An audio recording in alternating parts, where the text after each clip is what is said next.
My name's Adelaide Winsome. I perform under the name Geppetta as a puppeteer. I'm a multimedia artist who works with themes of mental health as depression, suicide, trauma. I had it in my head a while ago I'd be this visual artist and do paintings, and I think that didn't make sense to my process as someone who is bipolar and goes through these different phases of emotional states.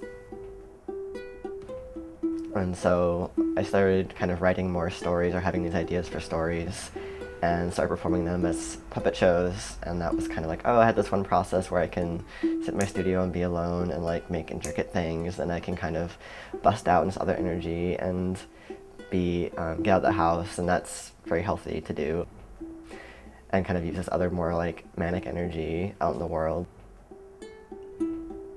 Storytelling and using that as a language, or using art as language, a visual language, to tell those things that are more complicated. Because you can say depression and say trauma and say suicide and say really loaded things that mean a lot of really complicated issues to people, but kind of a more empowering way of talking about it can be through art.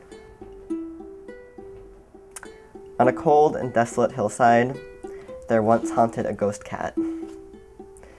Due to the hill's remote location, there was no one to haunt.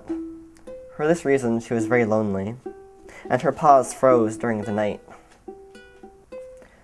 One day, she partook in the rare event of scaring off some hikers, and they left for her a gift: a pair of magic mittens. What powers could these magic mittens have, she thought. They magically warmed her paws, kept them warm through the night. But the mittens could not magically cure her loneliness. The end. It was even a way to talk about things that were very complicated to me, channel them into a story and be like, okay, this is like how I'm feeling, because I don't know how to describe it otherwise to you.